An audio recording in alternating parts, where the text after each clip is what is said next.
Welcome, everyone. Today we are presenting on Comunidad, Building Supportive Systems for Latino Students. I'm Maria Aguilera, and I teach in Tucson, Arizona, and I teach high school math. I'm Jisel Gomez, and I teach 4th and 5th grade in Dallas, Texas. My name is Brother Matt Rehagen. I'm in South Bend, Indiana, and I teach 5th grade. My name is Ian Williamson. I'm in San Antonio, Texas, and I teach middle school math. Next, you'll see 10 things we wish we know before teaching Latino students. Oh, so many things. I wish I knew more about Banda. I wish I had had my students make a playlist for me of like music that they listen to. I wish I knew more school-specific Spanish so that I could better communicate with students' parents at parent-teacher conferences. One thing I wish I knew was a little bit more of the geography down by the Texas-Mexico border so I could really understand and appreciate where the majority of my kids and their families came from.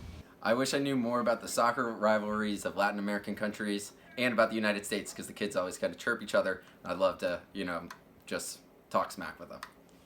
I wish that I knew the common prayers and the mass parts in Spanish so I could come into the school year knowing how to pray with my students in their native tongue. What I wish I knew before going into a school of primarily Latino students was that not all Latino students speak Spanish fluently. I wish I knew more Spanish words so I could better understand my students. Most of the swear words. I wish I knew how my students' Spanish literacy could help their English literacy. I wish I knew a little bit more about the Latino music and the candy and the foods that they like, just to help me connect with my kids a little bit better. I wish I knew the cultural significance so that I could incorporate it more into my classroom at the beginning rather than learning as I went. Throughout our presentation, we will be referencing Bronfenbrenner's ecological systems theory, which illustrates the complex and diverse influences of context on the development of individuals. Our research explores the interrelatedness of the different contexts with a specific focus on mesosystems, which consists of the connections between a child's microsystems, and those are the immediate relationships that a child has with his or her surroundings. Our guiding question is how the cohesiveness of a student's mesosystem impacts their academic growth. And our hypothesis is that stronger mesosystems mediate positive academic experience for Latino students. In the study promoting academic success among Latino youth, the researchers asked the question, what factors promote or hinder academic success for Latino students?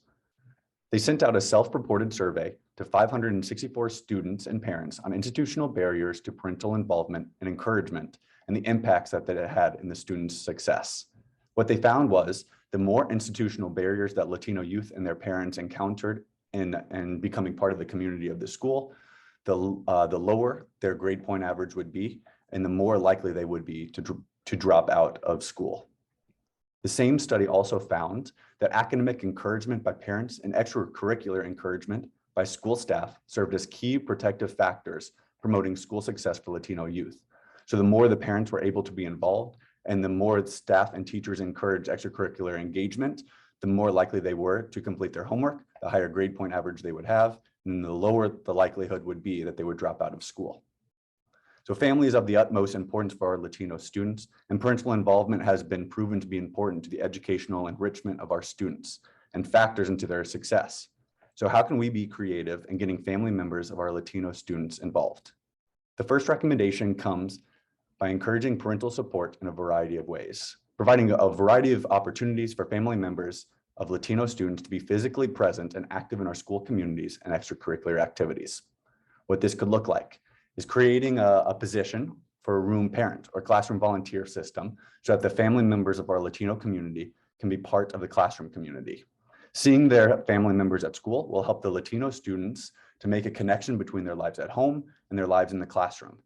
The classroom activities that these parents could engage in, they could read to the children in English or in Spanish. They could talk about their own backgrounds and occupations, or they could give vocations talks. Recommendation 1B is to invite parents to volunteer their time in ways that showcase their talents. Some Latino parents may be hesitant to come into the classroom for academic help, but what they can do, which showcases their talents, they can help with lunchtime duties. They can help organize field trips. They can organize birthday parties for their children in the classroom, or they could come and organize pep rallies for the school. At St. Adalbert, parents volunteer for quarterly Taco Tuesdays, which are the highlight of the quarters for the students. Their parents buy ingredients, sort the ingredients all before school. During the entire morning, they cook at lunch, and then they help with passing out the lunches at school. It's always the highlight for the students to be able to see their parents come in, show what they're really, really good at, and it's also just a great lunch. Recommendation 1C, train and equip Latino parents to coach and lead extracurriculars. Latino first-generation immigrant students were shown to be much less likely to be involved in extracurricular activities due to these institutional barriers. So what can we do to limit those barriers? We can train and equip Latino family members to be leaders of these activities and to be coaches. Maybe an idea would be to offer incentives by reducing costs associated with those sports and other clubs for those family members who are willing to be trained and coaches. And these pictures on the side are two teams that I coached, basketball and baseball. And it was a pleasure to be able to introduce these two sports to the kids and to get their parents involved and to see their participation increase as the year went on. The final thing we can do for recommendation 1 is to create a Latino outreach liaison position for our schools. Researchers have suggested that one way to help Latino students and families to be more included in the school community is by creating a liaison position for Latinos. This person would act as a bridge between the church, home, and school. This picture on the left is a picture of Angelica Duarte. She's a St. Adalbert parishioner, and she's the Latino liaison at St. Joseph High School in South Bend, Indiana. And here's her also coaching one of our varsity girls soccer teams. This leads us now to recommendation 2, increase Latino student participation in extracurricular activities. Extracurricular activities such as sports, community service, and educational clubs are paramount to the mission of Catholic education. Participation in extracurricular activities are shown to increase academic achievement. However, Latino adolescents are often less likely to participate in extracurricular activities compared to youth from other ethnic groups. This leads us to our guiding question for this recommendation. How can schools support Latino students by increasing their participation in extracurricular activities? Step 1, encourage Latino student participation in extracurricular activities. The steps for implementation are as follows.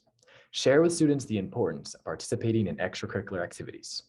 Create a space on your school's learning platform to promote opportunities for involvement in extracurricular activities. Model participation in extracurricular activities by either joining an existing extracurricular activity or creating your own. Step 2, provide Latino students with a variety of opportunities for participation in extracurricular activities. The steps for implementation are as follows. Survey students to learn about what extracurricular activities they are interested in. Use these results to connect students with existing extracurricular activities or create new extracurricular activities if needed. When creating these extracurricular activities, research has shown that they should be welcoming, safe, inclusive of culture, language, and family backgrounds. Step 3, invite Latino students to take leadership roles in the extracurricular activities. For implementation, create or adapt extracurricular activities to contain many leadership roles. A few examples are sports team captain, club officer, and activities coordinator. Researchers have found that extracurricular activities should empower youth to assume leadership roles. Now, what are a couple obstacles that we have to increasing participation in extracurricular activities? First one is that my school does not have the funding for extracurricular activities. Teachers should look to utilize grant funding. The 21st Century Community Learning Center is the only federal funding source that exclusively supports after-school programs. Lastly, another potential obstacle is my students do not have the time or availability to participate in extracurricular activities. Students may have family obligations, a part-time job, or a number of other logistical barriers. Teachers and students may come up with solutions to these barriers of availability on a case-by-case basis, but teachers should be there to support their students in any way possible. Our third recommendation is a systematic and routine way to implement parent communication in order to strengthen parent-teacher partnerships. So the first step of this recommendation would occur in the first week of school by sending home a parent survey to initiate communication and learn about parents' preferred languages and form of communication. So on the right, we have an example of a survey in both English and Spanish that could be sent home during that first week of school. Research has revealed that parent and teacher perspectives on parental involvement often differ, so it would be beneficial to have a conversation with parents during the first month of school with the goal of understanding parents' view on parental involvement. On the right, we have some possible questions that you could ask to gain a better understanding of this. The third step would be to implement a weekly or monthly routine of communication. This can be in the form of a newsletter or simply an email, but this is a routine method that can strengthen the connection between home and school. And then the last step would be to have a weekly rotation of positive communication, because parents often suggest that they want to hear more positive comments from their teachers. So one way to do this would be to pick a day of the week to send a predetermined amount of positive communication and to use a roster to create and keep track of this rotation. So for example, you could set a goal of sending 2 emails every Wednesday. Some potential barriers to this recommendation are time, and perhaps the teacher does not know the student's home language, which complicates communication. Some possible solutions are that for the weekly or monthly communication, this can simply be in an email. So it doesn't have to be something elaborate like a newsletter. An email is sufficient. The importance of this is the consistency of the routine. You could also create email templates for positive communication to simplify the process of sending out those emails every week. And then lastly, consider using staff and parents as resources to assist with translation of this communication. Our last recommendation focuses on integrating native language use in the classroom, particularly creating spaces for students to integrate their native language in the classroom space through multiple means, behaviorally, academically, and socially. Research on this, there's a theory out there in research called the additive bilingualism approach. Many of our schools are currently English-only schools, meaning the states have English-only policies where English is the only language allowed to be spoken at the school. This is an obstacle to Bronfenbrenner's theory regarding the cohesiveness of the mesosystem, given that one element of a student's identity is not welcome in the classroom explicitly. Additive bilingualism approach seeks to promote learning in both native language and the English language for the sake of both languages. So it encourages bilingualism and biliteracy. Research shows that literacy growth in the native language can lead to literacy growth in English as well. Another study that particularly researched this was a multiliteracies pedagogy study from UNAM and Shipu. And the study was located in Canada. The methodology was that they had 30 kindergarten students and 8 elders of the community participate. The native tongue of all students was Innu, and the language they were learning alongside that one was French. They're teaching French and Innu.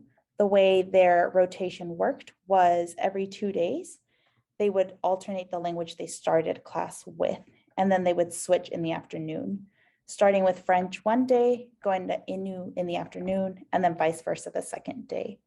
This study looked at language development over 2 months, looking at vocabulary lists. Students were given a vocabulary list at the beginning of the week, and the Innu elders would come in and share stories using these vocabulary words, and then they would reinforce these vocabulary words in French whenever they switched language. What the results of this study were is that research showed it increased motivation to learn. Students weren't particularly memorizing vocabulary lists, but they were learning them in the context of their culture, in the context of their mesosystems. There was a higher vocabulary retention rate where the students actually began creating their own stories, applying the vocabulary words they were using in correct contexts. For example, I went into the forest. What did I bring? My snowshoes. No, I wasn't scared in my canoe. I was with my grandfather. Therefore, this leads to the first recommendation regarding language, recommendation 4A, providing opportunities to integrate students' native language into the classroom. Particularly, this helps foster a sense of belonging in the classroom. And these practices can include journaling, working in groups and helping one another while speaking in the native language, sharing reflections with one another, and then praying, starting class with prayer in the native language. With writing particularly, students may find it easier and more natural to convey ideas in their native language versus English. Some potential barriers to this recommendation are that the teacher does not know the native language, or that this might lead to classroom management issues. Some potential solutions to this are starting the year with creating a classroom culture where students understand how to use language, all language with one another, encouraging students to monitor one another and hold one another accountable for their language use in both native and English language.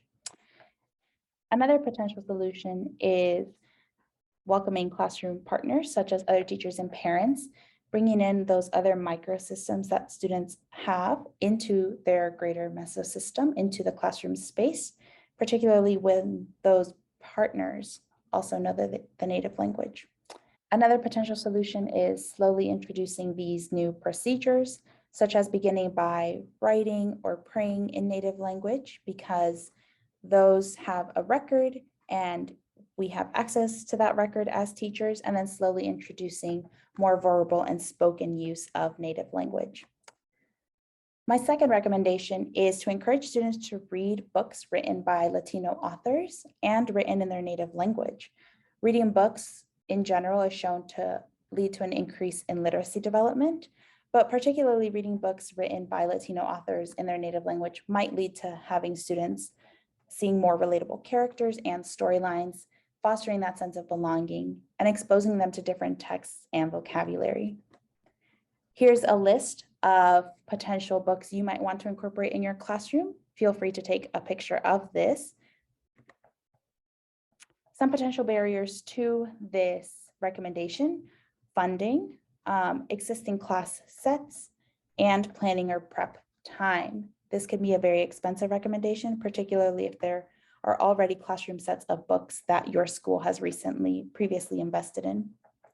Some potential solutions are partnering with the local public library and accessing book kits from them, renting them for a month at a time.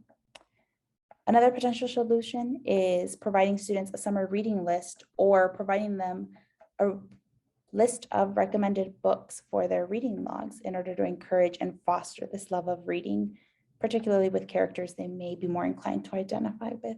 Here are some questions for discussion. Thank you so much for taking the time to listen to our presentation, and we look forward to seeing you on Tuesday. Here are our references.